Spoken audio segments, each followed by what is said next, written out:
Welcome back, guys. Kicking off another video from Welland Park here because we're going to be going over the newest Venice housing data that I have. Going to be very interesting, I think, what we cover here.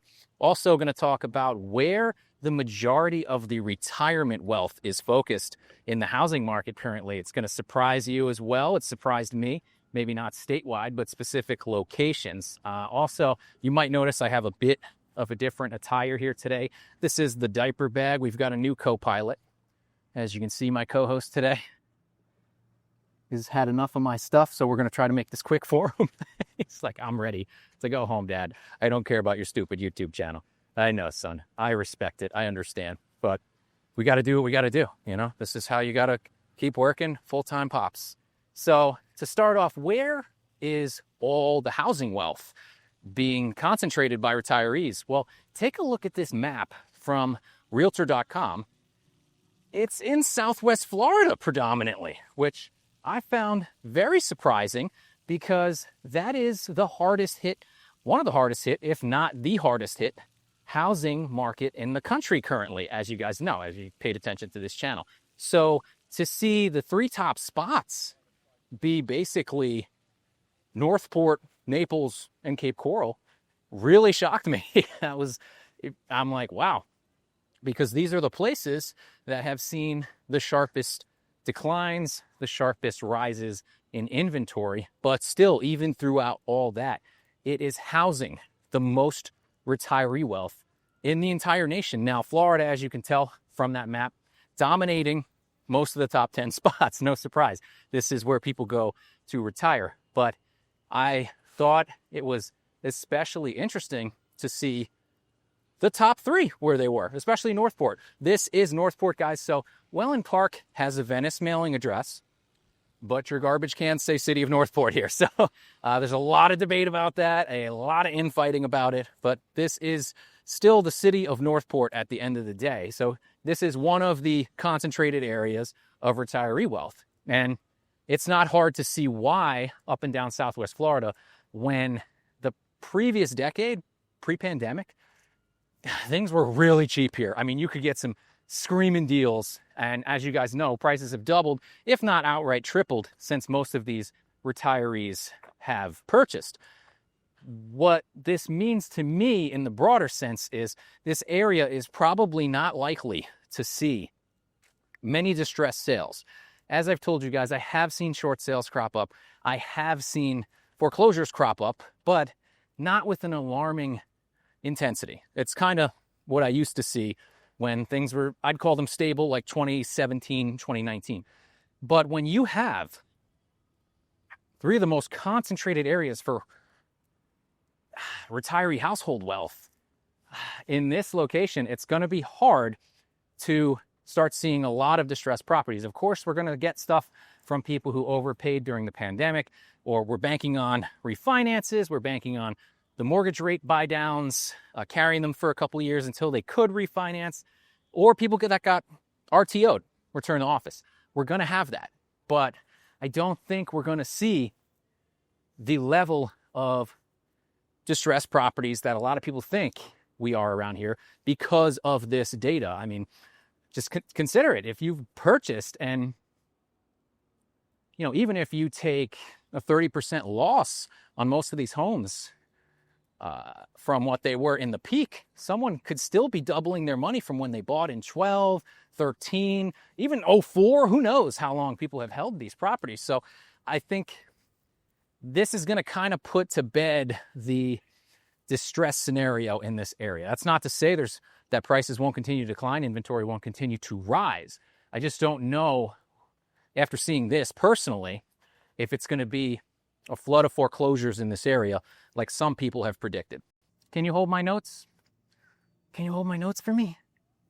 Yeah, it's hard to push your carriage and read my notes. It's very hard. This is harder than I thought it would be. But you're still the best. Thank you. All right, guys, since we're getting back into downtown, we'll go over the Venice numbers here. This is all going to be sourced from the MLS directly. It is just going to be single-family homes, and it's every Venice zip code, so it does include these areas like Welland Park that I'm walking in. What I was surprised to find is Venice is at 10-year highs for single-family home inventory. That's as far back as I went. And as you guys know, it's held up stronger than other markets. Venice, Osprey, Nokomis have been holding up better than areas south, some areas north too. I mean, even Manatee, areas of Bradenton getting crushed pretty bad. But Venice has done fairly well this year. And when I looked at the numbers, it was a little more surprising to me. Now, prices are coming down. Things are lingering on the market much longer in this area than they used to. But let's take a look at what was the all-time high for the single-family home prices around here. That was achieved, according to the MLS, in March of 2023 with a median sales price of $548,000.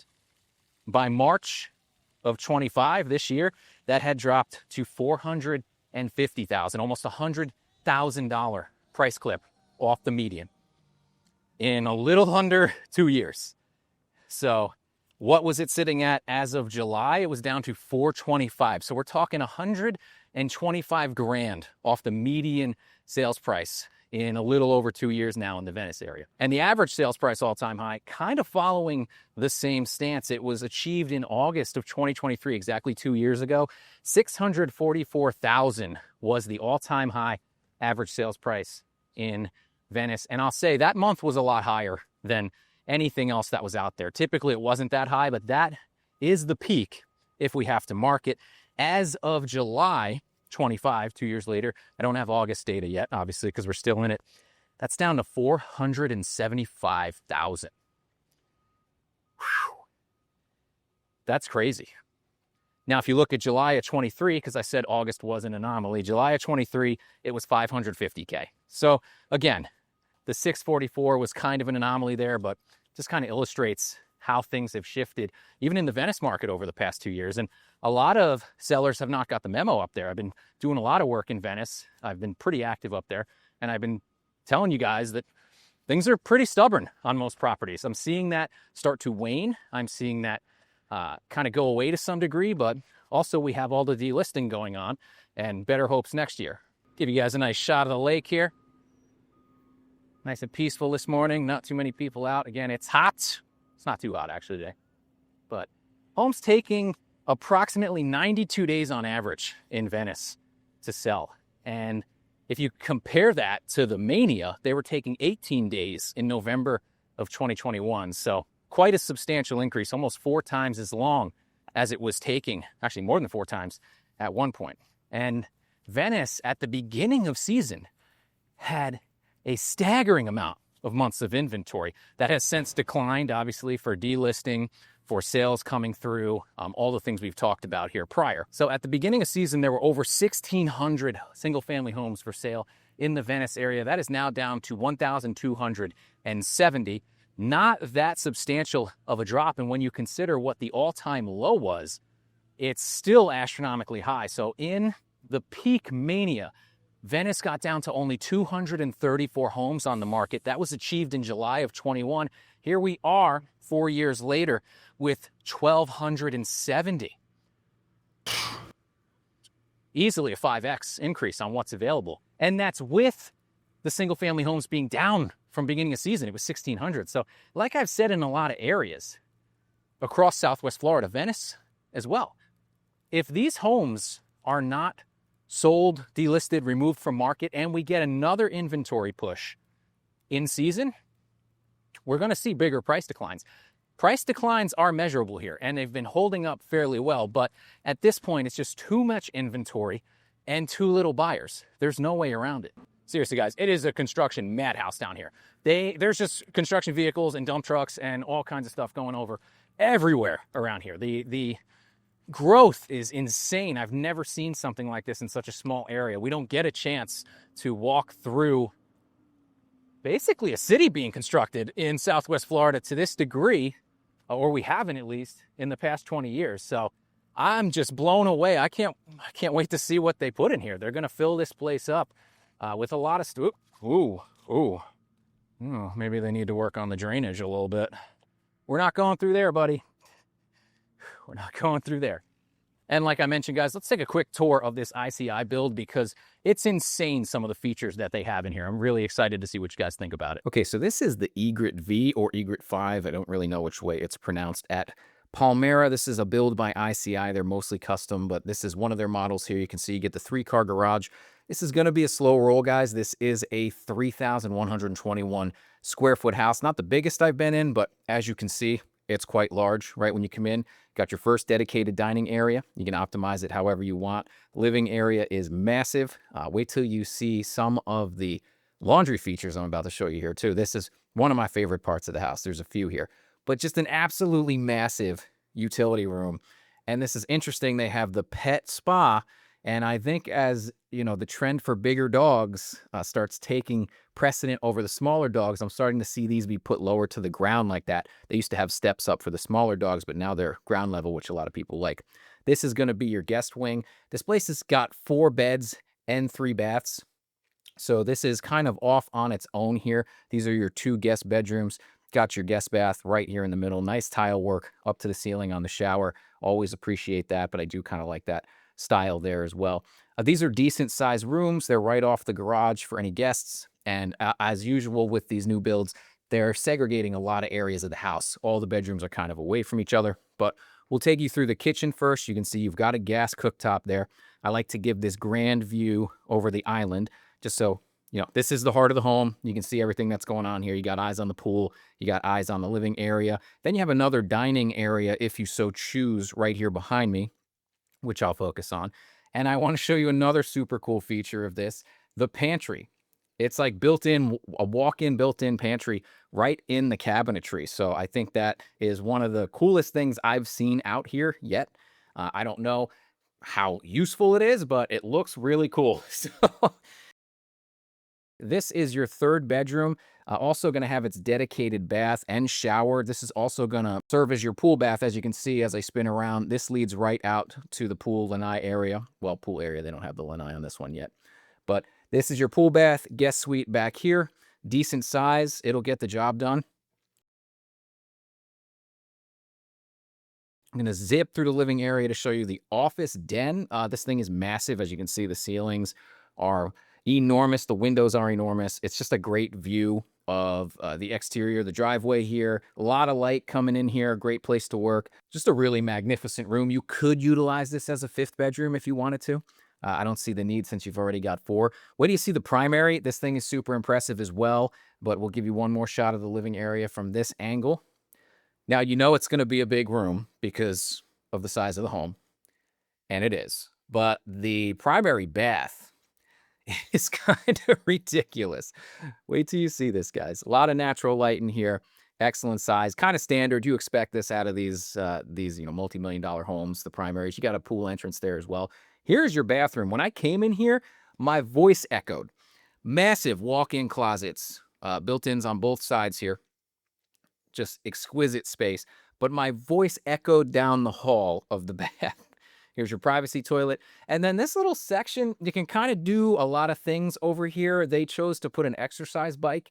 I don't know if I'd want that in the bathroom, but it gives you a lot of options there. And you can see very, very grand. 2 vanities either side of each other. You got the tub in the shower, which is a new style I'm seeing a lot of, especially in custom built homes. But a lot of space for activities in here, guys. And speaking of space for activities, we're outside. Covered area is a decent size. I don't feel like anything's pushed up against the exits like in some of these we've seen. Beautiful pool. Like I said, no lanai, no cage on this one right now. And then your outdoor seating kitchen bar area is magnificent. There is your pool bath entrance on the left too. And I really like that it has a shower in there as well, so you can rinse off and then go into the house if you need to. But this space is fabulous. I love everything they did here. And I'll give you, this is what it would look like if you were in the outdoor kitchen overviewing everything. You can see everything that's going on in the pool. So pool's got the sun shelf, it's got the spa, you got great visibility here from the interior of the home, and you got plenty of room for laps. So let me know what you guys think of this property in the comments below. So let me know what you guys think of that ICI house. That's pretty crazy. From what they're telling me, they're selling them pretty regularly there too. The pantry, nuts. I don't know if it's necessary, but it is cool to have here. secret little butler pantry or whatever they want to call it. Oh, we're going to have to navigate some tight corridors here, son. Hang on. Oh, yeah, finesse.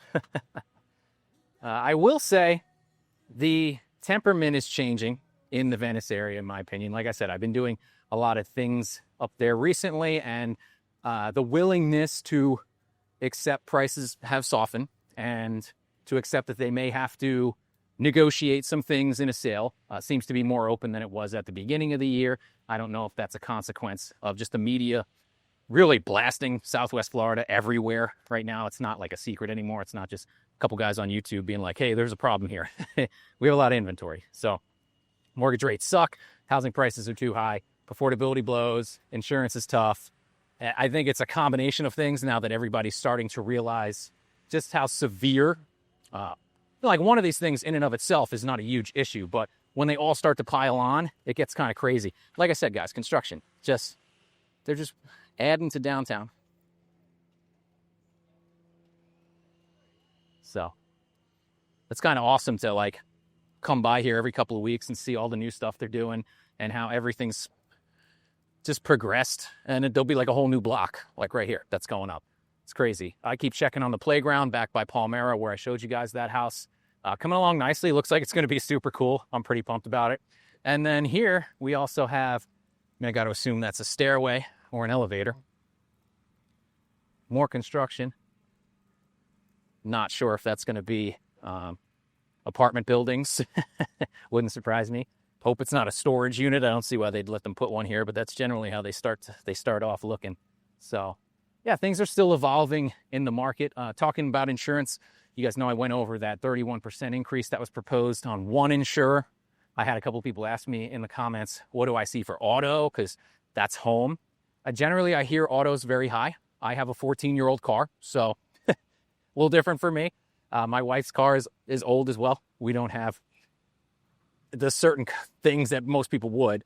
I'm not going to say coverages. I got coverage, but yeah, so it's hard for me to gauge. I will tell you, when I moved here 10 years ago, my insurance immediately doubled, almost tripled with the same provider I had at the time. I had to switch immediately, and I got what I thought was a reasonable rate. It was very comparable to what I have. I was living in Pennsylvania at the time. So you got to shop around. You can't stay with one person.